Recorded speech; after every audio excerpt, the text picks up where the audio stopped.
Make sure to stay until the end. We're going to talk about common mistakes people make as well that can cost you thousands of dollars in repairs or having the engine rebuilt, but if you do it right, you will save hundreds of dollars yourself.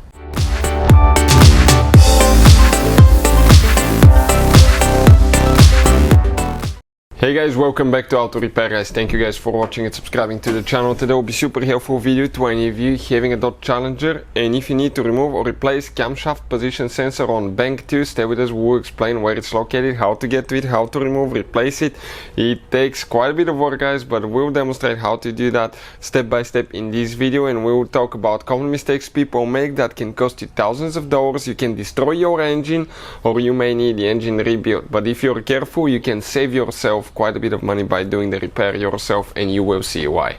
So before we start, let me tell you a little bit about us guys. Every single car we get here at the garage, we try to make at least 200 to 300 free repair videos. Why we do that? Because our mission in the shop is to save you as much money as we can. All we need guys in return, please subscribe to the channel, like the video, that way we can keep making these free videos. And if you guys need to buy any parts, tools for your Dodge Challenger, your car, you want to save quite a bit of money, check out the link in the description of the video below. That's where we get all our tool supplies from, and you can guys save a ton of money. So let's start on it now.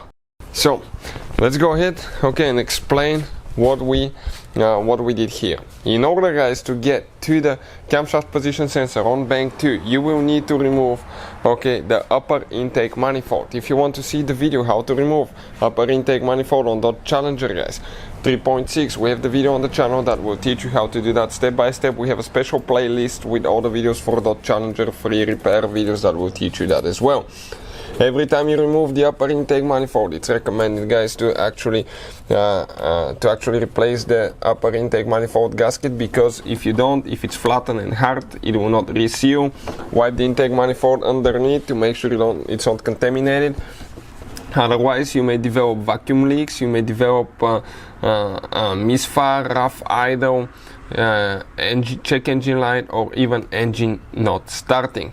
Another thing, you will be working with electrical connections and things like that. It's recommended to disconnect the car battery, and on these modern cars it really matters which battery terminal you connect and disconnect first. So if you do it the wrong way, you can cause damage to the engine computer, and that can be catastrophic guys. To electric modules, that can cost you quite a bit of money as well. So we have a link and we have the video on our channel that explains which battery terminal to disconnect first. Check that video and it will teach you what to do.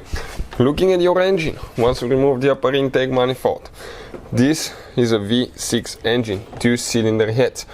How do you know which side is Bank 1, Bank 2, and what that means? The cylinder head on the left side is cylinder head number 1, also known as Bank 1, and this is Bank 2. Okay, you can see cylinder head Bank 2 guys. So now we're going to talk about camshaft, okay, position sensor, camshaft position sensor 1 and 2, Bank 2. Now, if you look and pay attention here guys, you have the double variable timing engine here. That's dual variable timing on the intake camshaft and the exhaust camshaft. So you will need to have two sensors, one for the intake, one for the exhaust camshaft. But you have only one sensor. So what happens now? That red thing, pull it to the back, press down, okay, push down now and disconnect it guys.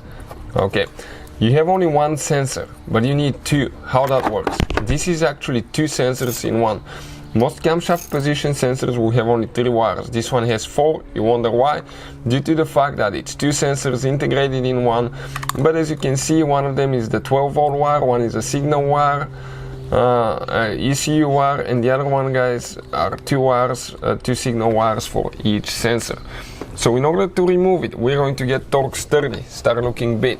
Okay, let me show you now like that, and we're going to remove that bolt. We'll talk about common mistakes people make, so make sure to stay until the end and we'll cover that as well. But if you make that mistake, you can guys actually waste quite a bit of money on new engine or having the engine rebuilt. So the bolt will stay there, it will not come out.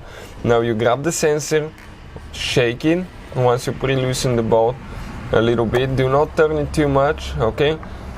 It comes in an angle, and that's your camshaft position sensor. Now I'm going to talk about that sensor about something very important. Give me 1 second. But common mistakes people make. Sometimes they'll drop a tool or something in the valve cover that will go in the cylinder head. That can destroy your cylinder head, guys.